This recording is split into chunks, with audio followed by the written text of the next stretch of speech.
सब कुछ भूल अपने आसन को छोड़कर कूदने ही वाला था, पर तभी उसके दिमाग में किसी की आवाज गूंजी। वो आवाज जो पहले मुलाकात में उसके गुरु ने उसे कही थी, याद रहे युवक, यदि साधना प्रक्रिया में भाग लिया तो भूल से भी कभी साधना आसन छोड़ने की भूल मत करना, क्योंकि यदि संकल्प लेने के बाद किसी भी प्रकार के विचलन से साधना टूटी तो क्रोधित माई वंश में किसी को जीवित नहीं छोड़ेगी। जितनी दयालु उससे बहुत ज्यादा क्रोधित और उग्र स्वभाव है उनका, वो कभी किसी को नहीं बख्शती। ऐसा सोचते ही अचानक वो रुक गया। उसका दिमाग अजीब तरीके से संभल गया और दिमाग के संभलते ही जैसे ही उसने सामने की ओर देखा तो ये क्या, वो दोनों मायावी सांप अब दूर दूर तक कहीं नजर नहीं आ रहे थे। अब ये देखते ही उसे तुरंत अपनी भूल का आभास हुआ।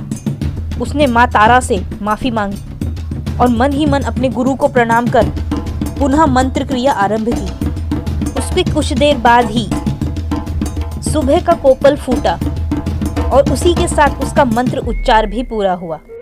उसके बाद उसने उठकर गुरु आदेश पर लंबे समय तक गुरु के कुटिया में आराम किया और नियम के अनुसार पूरे दिन में केवल दूध का ही सेवन किया। उसके दूसरे और तीसरे दिन भी जब वो मंत्र उच्चार में बैठा तो उसका एहसास उन सांपों के एहसास से भी थोड़ा भयानक था कि इन 2 दिनों में उसे आसपास कोई दिखा तो नहीं, किंतु बार बार ऐसा लगा जैसे कोई पाँव में घुंघरू बांधकर पैर पटक पटक कर उसके आसपास घूम रहा है। कभी कभी उसके कानों में एक आवाज भी गूंजती, बंद कर अपना मंत्र उच्चार। बाप रे, उसके पैरों की आवाज में ना जाने ऐसी क्या बात थी कि उसे जितनी बार सुनो मन भय से कांप उठता था। खैर, जैसे तैसे 3 दिन की साधना पूरी हो चुकी थी। आज चौथा दिन था। आज भी अर्धरात्रि को आकर वो आसन पर बैठ गया और उसने मंत्र उच्चार आरंभ किया, पर अभी 50% ही मंत्र पूरे हुए होंगे कि अचानक किसी स्त्री की आवाज ने उसकी रीढ़ की हड्डी में झुरझुरी दौड़ा दी। भय से उसके चेहरे के भाव बदल गए, शरीर के एक एक रंगोटे खड़े हो गए और उसके कानों में वो आवाज सुनाई दी, बंद कर मंत्र साधक, अन्यथा। इतना सुनकर भी बामा ने अपने मंत्र नहीं रोके। उसे पता था कि ये भी कोई परीक्षा की ही प्रक्रिया है और कल की तरह आज भी कोई आने नहीं वाला, केवल उसे डराया जा रहा है। पर वो गलत था, कारण जब उसने आंखें नहीं खोली तो अचानक उसे आकाश से अपने आसपास कुछ टपकता हुआ सा महसूस हुआ।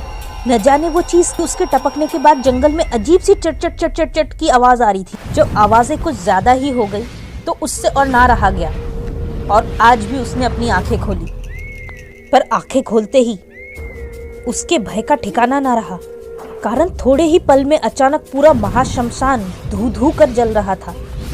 आसमान से आग की वर्षा हो रही थी और वो पूरे शमशान को अपने आप में निगलने को तैयार खड़ा था। वो बुरी तरह से चारों तरफ फैलता जा रहा था। बामा अच्छे से जानता था कि आग के सामने कभी किसी की नहीं चलती। इस समय पूरा जंगल धगधगा कर जल रहा था और चारों ओर से आग उसे निगलने के लिए ही उसकी तरफ तेजी से बढ़ रहा था।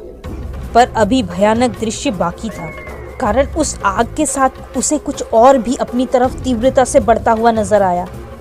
उसे देखकर उसके हाथ से माला गिरते गिरते बची। सिर की सारी नसें फटने को आ रही थी। आंखों ने भय के मारे फड़कना बंद कर दिया। सांसें जैसे ऊपर की ऊपर और नीचे के नीचे अटक गई। चारों दिशाओं में लाल नीले रंग की आग अपनी संपूर्ण प्रचंडता को पार करे जा रहे थे और इधर वो तेजी से उसकी तरफ बढ़ रही थी। वो अवाक सा बस उसे देखे ही जा रहा था। इतने में उसने अंतिम प्रयास करने के लिए अपने आसपास नजर घुमाई तो दूर उसे कुटिया के पास से गुजरता हुआ एक स्थान अभी भी आग से अछूता नजर आया, यानी कि अगर वो उधर से भागता तो बच सकता था। उस दिशा में देखते ही उसके भीतर खुशी की लहर दौड़ गई। वो गहराई से कुछ सोचने लगा। अब मंत्रोच्चार बहुत धीमा पड़ चुका था। इधर दूर कुटिया में ध्यान पर बैठे उसके गुरु के माथे पर अचानक बल पड़ा और उनके मुंह से अनायास ही निकला, रहम कर माँ, अभी वो बहुत छोटा है। ऐसी परीक्षा? ये क्या कर रही है तू? उधर उसी पल बामा के बिल्कुल सामने चारों तरफ आग का दरिया था। पूरा सेमल का पेड़ और महाशमशान के सारे पेड़ धधक धधक कर जल रहे थे। बामा बिल्कुल मुंह फैलाए अपने सामने की तरफ देख रहा था। अब यहाँ से निकलने का समय नहीं था, वो उसके बहुत करीब पहुंच चुकी थी। वो एक औरत का बड़ा सा सिर था। वो अपना मुंह खोले तीव्रता से बामा की तरफ बढ़ रही थी। उसके नाक से फुफकारते बाल आग में लपटे हुए बड़े भयानक नजर आ रहे थे। उसका आकार बामा के आकार से 10 गुना से भी अधिक बड़ा था। वो भयानक जलती हुई आंखों से उसकी तरफ देख रही थी और उसे निगलने को उसकी तरफ बढ़ रही थी।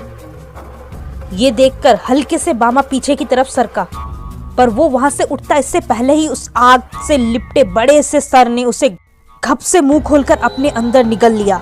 एक भयानक चीख चारों दिशाओं में गूंज उठी और साधु कैलाशपति के आंखों से एक आंसू की बूंद टपकते हुए उनके गालों से रिसता हुआ नीचे धरती पर जा गिरा। तो क्या यही बामा का अंत था? जानने के लिए इंतजार करिए बामा के अगले अध्याय का।